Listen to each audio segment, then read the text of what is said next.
Yes భీమా నోరు విప్పాడు. ధర్మస్థల కేసులో whistle బ్లోయర్గా ఎవరైతే ఉన్నారో భీమా సంచలన ఆరోపణలు చేశారో. ఆయన ఒక నేషనల్ మీడియా ఛానల్తో ఆయన మాట్లాడారు. ఆయన మాట్లాడింది ఏంటంటే, ఆలయ కమిటీ నిర్వాహకులు, ధర్మస్థల ఆలయ కమిటీని ఎవరైతే నిర్వహిస్తున్నారో ఆ నిర్వాహకులు చెబితేనే తాను గుర్తు తెలియని శవాల్ని పూడ్చిపెట్టానని భీమా సంచలన విషయాలు ఇప్పుడు వెల్లడించారు. సో ధర్మస్థలాలకు సంబంధించినటువంటి ఆ శవాల పూడ్చివేత, తవ్వకాలు ఇదంతా దేశవ్యాప్తంగా పెను సంచలనాలని సృష్టించాయి. సో ఎవరైతే విజిల్ బ్లోయర్గా ఉన్నారో మనం చూస్తున్నాం, రెగ్యులర్గా ఆ తవ్వకాలు జరుగుతున్నప్పుడు ఆ పోలీసు వాళ్ళతో ఒక మొత్తం ముసుగేసుకున్నటువంటి ఒక వ్యక్తి ఉంటున్నారు కదా. సో ఆయనే విజిల్ బ్లోయర్ భీమా ఇప్పుడు మీడియా ముందుకు వచ్చారు. అదే అంటే ఆయన ఫేస్ ఇంతవరకు కూడా రివీల్ కాలేదు. ఆ నేషనల్ ఛానల్తో మాట్లాడినప్పుడు కూడా అదే ముసుగు ధరించే ఆయన మాట్లాడారు. మనం చూస్తున్నాం బిగ్ టీవీ స్క్రీన్ పైన. అక్కడ అడవుల్లో అక్కడ తవ్వకాలు జరిపినప్పుడు ఎవరైతే అక్కడ విజిల్ బ్లోయర్గా మారాడో భీమా, తానే స్వయంగా తన చేతులతో పదుల సంఖ్యలో, ఆ మాటకు వస్తే దాదాపు 100 మంది మహిళల, పిల్లల, వృద్ధుల శవాల్ని, మహిళలకు పర్టికులర్గా చెప్తున్నారు, అది కేవలం మహిళల డెడ్ బాడీస్ మాత్రమే, స్వయంగా తనే పాతి పెట్టినట్టుగా చెప్తూ వచ్చారు. కానీ ఇప్పుడు ఆలయ నిర్వాహకులు చెబితేనే తాను పూడ్చిపెట్టినట్టుగా సంచలనంగా భీమా ఇప్పుడు వ్యాఖ్యానిస్తున్నారు. భీమా నోరు విప్పారు. సో భీమా నోరు విప్పడంతో ఇంకా ఎవరెవరు దీంట్లో మరి నిజంగా భీమా ఆరోపణలో వాస్తవం ఉందా లేదా? ఎందుకంటే ఆయన చెప్పినటువంటి స్పాట్స్ అన్నీ కూడా చాలా చోట్ల తవ్వకాలు జరిపారు, కానీ పెద్దగా ఆశించినటువంటి ప్రయోజనం మాత్రం కనిపించలేదు, రాలేదు. మహిళలపైన, అమ్మాయిలపైన లైంగిక దాడి జరిగిందని, వాళ్ళ శరీరాలపైన గాయాలు ఉన్నాయని భీమా సంచలన ఆరోపణలు చేస్తున్నారు. బిగ్ టీవీ స్క్రీన్ పైన మనం చూస్తున్నాం. అంటే గతంలో, అంటే ఇంతకుముందు తవ్వకాలు జరిగినటువంటి ప్రాంతంలో వెళ్ళినప్పుడు ఆ భీమా ఎవరైతే విజిల్ బ్లోయర్గా ఉన్నాడో తను చెప్పినటువంటి ప్లేసెస్ అన్నీ కూడా అక్కడ తవ్వకాలు జరిపారు. కాబట్టి అక్కడ టాప్ టు బాటమ్ మొత్తం బ్లాక్ టు బ్లాక్ వేసుకున్నారు, ముసుగు వేసుకున్నారు కదా, అతనే భీమా. రౌండ్ సర్కిల్లో ఆ మార్కులు ఉన్నటువంటి వ్యక్తే భీమా. సో ఆ భీమా ఇప్పుడు నోరు విప్పాడు. ఆలయ నిర్వాహకులు చెబితేనే తాను పూడ్చిపెట్టాను అని, ఆ అమ్మాయిల ఒంటిపైన గాయాలు ఉన్నాయి, వాళ్ళు అత్యాచారానికి గురైనటువంటి వాళ్ళు, దేవస్థానం అధికారులు చెబితేనే, నిర్వాహకులు చెబితేనే తను పూడ్చిపెట్టినట్టుగా చెబుతూ ఉన్నారు భీమా.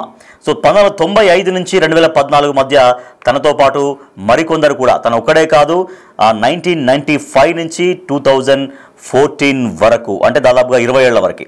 సో 20 ఏళ్లలో తనతో పాటు మరికొందరు అందరూ కలిసి పూడ్చిపెట్టినారు. డజన్ల కొద్దీ శవాల్ని పూడ్చిపెట్టాము అని భీమా ఇప్పుడు వెల్లడిస్తూ ఉన్నారు. సో మీడియాతో మాట్లాడారు ఆయన, నేషనల్ మీడియాకు సంబంధించినటువంటి ఒక ఛానల్తో మాట్లాడారు. మృతదేహాల్లో చాలా వరకు మహిళలు, పిల్లలే ఉన్నారంటూ భీమా సంచలనంగా చెబుతున్నారు. అన్ని శవాల్ని అడవిలోనే పాతి పెట్టామని భీమా చెబుతున్నారు. సో పాత రోడ్లు, నదీ పరివాహక ప్రాంతాల్లోనే పూడ్చిపెట్టినట్టుగా చెబుతున్నారు. సో అక్కడ కొన్ని ఏరియాలు సెలెక్ట్ చేసుకొని పాత రోడ్ల సమీపంలో, తర్వాత నదీ పరివాహక ప్రాంతాల్లోనే మేము పూడ్చిపెట్టామని మళ్ళీ చెబుతున్నారు. సరే, మొన్న చెప్పినటువంటి ప్రకారం చాలా చోట్ల తవ్వకాలు జరిపారు, కానీ ఎక్కడ పెద్దగా ఆశించినంత స్థాయిలో మాత్రం మృతదేహాలు పెద్దగా బయటపడ్డటువంటి దాఖలాలు కనిపించలేదు. ఆయన చెప్పింది ఏంటి, వందల సంఖ్యలో, దాదాపు 100 మందికి పైగా ఆడవాళ్ళ శవాల్ని స్వయంగా పాతిపెట్టాను, నా చేతులతో పాతిపెట్టాను అనేది విజిల్ బ్లోయర్ భీమా చెప్పినటువంటి విషయం. కానీ బయటపడ్డవి అనేది పెద్దగా ఏమీ కనిపించలేదు. 1, 2, 3 డెడ్ బాడీస్ తప్ప పెద్దగా పదుల సంఖ్యలో కనపడలేదు. అయితే నేత్రావతి స్నానాల ఘట్టాల దగ్గర 70 మృతదేహాలని పూడ్చిపెట్టినట్లు ఆయన వెల్లడిస్తున్నారు. 13వ స్పాట్లో ఎక్కువగా మృతదేహాలు ఉన్నాయని భీమా చెబుతున్నారు. రేపు జరిగిన తర్వాతే మృతదేహాలను ఖననం చేసినట్లు వెల్లడి. సో ఎవరైతే చెప్తున్నారో తనతో పాటుగా ఇంకా కొంతమంది అందరూ కలిసి మృతదేహాలని పాతిపెట్టాం, అక్కడ నేత్రావతి నదీ సమీపంలో పెట్టాం, కొన్ని పాత రోడ్ల సమీపంలో పెట్టామని భీమా చెబుతున్నాడు. మరి భీమా ఇంకా రాబోయే రోజుల్లో ఇంకా ఎటువంటి విషయాలు చెబుతాడు, ఇంకా ఎటువంటి వాస్తవాలు చెబుతాడు? మరి భీమా చెప్పిన దాంట్లో నిజంగా వాస్తవాలు ఉన్నాయా లేవా? కానీ వస్తున్నటువంటి రిజల్ట్స్ చూస్తుంటే, ఎందుకంటే చాలా రోజులు అక్కడ తవ్వకాలు జరిపిన తర్వాత పెద్దగా ఆయన చెప్పినంత స్థాయిలో అక్కడ మృతదేహాలు బయటపడ్డాయా అంటే అది లేదు. మరి ఇప్పుడు మళ్ళీ కొత్తగా మీడియా ముందుకు వచ్చారు. మీడియా ముందు కంటే పర్టికులర్గా కేవలం ఒక నేషనల్ మీడియాకి సంబంధించినటువంటి ఒకే ఒక్క ఛానల్తో మాత్రమే ఆయన మాట్లాడారు. అలా తన ఫేస్ ఎక్కడ రివీల్ కాలేదు. దాంట్లో కూడా తన ఫేస్ ఎక్కువ రివీల్ కాకుండా ఎట్లా అయితే మనకు కనిపిస్తున్నారో, ఇప్పుడు ఆ అడవిలో తవ్వకాలు జరిపినప్పుడు ఎట్లా అయితే మనకు కనిపించారో మొత్తం టాప్ టు బాటం ఒక నల్లటి ముసుగు వేసుకొని ఎట్లా ఉన్నాడో భీమా అట్లాగే ఉన్నాడు, అదే మాట్లాడాడు. ఒకసారి భీమా ఏం మాట్లాడాడో మనం డీటెయిల్డ్గా మనం చూద్దాం. సో ఆలయ నిర్వాహకులే పూడ్చిపెట్టాలని నన్ను ఆదేశించారు. సో సంచలన ఆరోపణ, మాజీ పారిశుద్ధ్య కార్మికుడు విజిల్ బ్లోయర్గా మారినటువంటి భీమా చేస్తున్నటువంటి ఆరోపణ ఇది. ఆ కర్ణాటకలో అత్యంత వివాదాస్పదంగా మారినటువంటి మృతదేహాల పూడ్చివేత ఉదంతంలో ధర్మస్థల ఆలయ నిర్వాహకులే గుర్తు తెలియని మృతదేహాలను అటవీ ప్రాంతాల్లో పూడ్చి పెట్టాలని తనను ఆదేశించారని మాజీ పారిశుద్ధ్య కార్మికుడు భీమా తాజాగా ప్రకటించారు. ఒక ఛానల్కి ఇచ్చినటువంటి ప్రత్యేక ఇంటర్వ్యూలో భీమా సంచలన విషయాలు తొలిసారిగా పంచుకున్నారు. తాను తనతో పాటుగా మరికొందరు కలిసి డజన్ల కొద్దీ మృతదేహాలను 1995 నుంచి 2014 దాకా అంటే దాదాపుగా 20 ఏళ్ల మధ్య కాలంలో అటవీ ప్రాంతాల్లో వేరు చోట్ల పూడ్చిపెట్టాం. మృతుల్లో చాలా వరకు మహిళలు ఉన్నారు, చిన్నారులు ఉన్నారు. ఆనాడు పారిశుద్ధ్య కార్మికుడిగా పనిచేశా. అయితే మృతదేహాలను పూడ్చిపెట్టాలని స్థానిక ప్రభుత్వ యంత్రాంగం నుంచి కానీ గ్రామ పంచాయతీ అధికారులు కానీ ఆదేశించలేదు. కేవలం ధర్మస్థల ఆలయ సమాచార కేంద్రం నిర్వాహకులు అధికారులే తమకు ఈ ఆదేశాలు ఇచ్చారని, ఏ ఒక్క మృతదేహాన్ని కూడా శ్మశాన వాటికలో ఖననం చేయలేదు, అన్నింటినీ అడవిలోనే పాతిపెట్టాం, పాత రోడ్లు నదీ పరివాహక ప్రాంతాల్లో పూడ్చిపెట్టాం, బాహుబలి కొండల్లో ఒక మహిళను పూడ్చిపెట్టామని చెబుతున్నారు. నేత్రావతి స్నానఘట్టం సమీపంలో ఏకంగా 70, 1 కాదు 2 కాదు 10ల సంఖ్యలో అంటే 70 మృతదేహాలని పాతిపెట్టామని భీమా చెబుతున్నారు. అధికారులు తవ్వకాలు జరిపిన 13వ చోట అయితే దాదాపు 70 నుంచి 80 మృతదేహాలను పూడ్చిపెట్టాం. కొన్నిసార్లు పూడ్చేటప్పుడు స్థానికులు మమ్మల్ని గమనించారు, కానీ ఎవరు మాకు అడ్డు చెప్పలేదు అంటూ విజిల్ బ్లోయర్గా మారినటువంటి భీమా చెబుతున్నాడు. సో మృతదేహాలను చూస్తే హింసకు గురైనట్టుగా, లైంగిక వేధింపులకు గురైనట్టుగా చాలా స్పష్టంగా తెలుస్తోంది. మృతదేహాలపైన గాయాలైనటువంటి గుర్తులు ఉండేవి.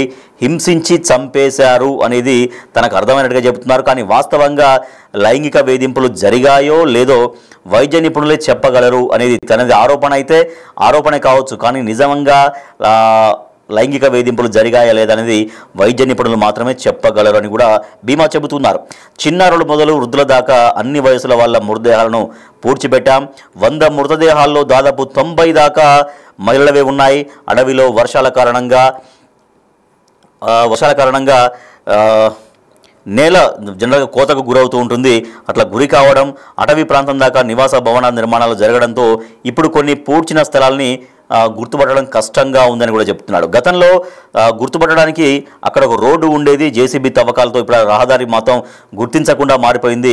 ఇప్పుడు ఎగ్జాక్ట్గా ఎక్కడ మేము పూడ్చిపెట్టామో పెద్దగా గుర్తుపట్టని పరిస్థితిలో అంతా మారిపోయింది అనేది భీమా చెబుతున్నారు. గతంలో కొన్ని చోట్ల చెట్లు తక్కువగా ఉండేవి, ఇప్పుడు చెట్లు బాగా పెరిగిపోయినాయి, ఆ ప్రాంతం గుర్తుపట్టలేనట్టుగా మారిందనేది భీమా చెబుతున్న మాటలు. మరి భీమా చెప్పేటి నిజమేనా కాదా అంటూ అంటే కేవలం మొత్తం ఒక అటెన్షన్ డ్రా చేయడం కోసమే కొన్ని వ్యాఖ్యానాలు వినిపిస్తున్నాయి.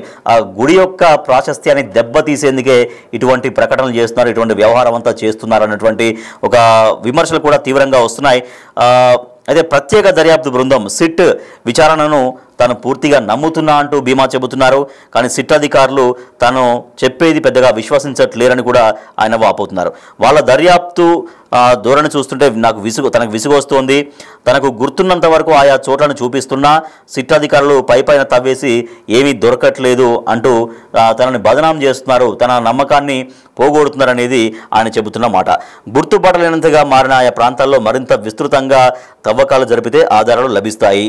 13వ నెంబర్ స్పాట్ సహా కనీసం మరో 4-5 చోట్ల తవ్వాల్సిందే. తనతో పాటు మృతదేహాలు పూడ్చిన వాళ్ళను సిట్ రప్పిస్తే ఈ వెతుకులాట సులభమవుతుంది. సో తనతో పాటుగా ఇంకా చాలామంది తన స్నేహితులు అంటే అప్పుడు కలిసి పనిచేసినటువంటి వాళ్ళు చాలామంది కలిసి మేము పూడ్చామని చెబుతున్నారు. కాబట్టి వాళ్ళందరినీ కూడా పిలిపిస్తే ఇంకా మరింత క్లారిటీ వస్తుంది అని భీమా చెబుతున్నాడు. 2 దశాబ్దాల తర్వాత తాను పశ్చాత్తాపడుతున్నట్టుగా పశ్చాత్తాపంతోటే మళ్ళీ ధర్మస్థలకు వచ్చి పచ్చి నిజాలు బయట పెడుతున్నట్టుగా ఆయన చెబుతున్నారు. కలలో ఎప్పుడు అస్థిపంజరాలే కనిపించేవి, అనామకులను పూడ్చిపెట్టాలన్న పాప భీతి తనను వెంటాడింది. ఆ భయము ఆ భారము తగ్గించుకునేందుకు మీడియా ముందుకు వచ్చి జరిగిందంతా చెబుతున్నా. పూడ్చిన కళేబరాల్ని ఇకనైనా గౌరవప్రదంగా మర్యాదపూర్వకంగా అంతిమ సంస్కారాలు జరగాలని ఆశిస్తున్నా. ధర్మస్థల ఆలయ పరువును మంటగలపడం నా ఉద్దేశం కానే కాదు. నేను ఎక్కడికి పారిపోవాల్సిన అవసరం లేదు. పూడ్చిన ప్రాంతాల గుర్తింపునకు సహాయపడతా, తర్వాత నా స్వస్థలానికి వెళ్ళిపోతా. ఇది భీమా చెబుతున్నటువంటి మాటలు. ఆ మృతదేహాలపై ఉండే బంగారు ఆభరణాలను దొంగతనం చేశానన్న ఆరోపణలో నిజం లేదు, బంగారమే దోచేస్తే ఇన్నాళ్ళు పారిశుధ్య కార్మికుడిగా బతికిడ్చాల్సిన అగత్యం ఎందుకు?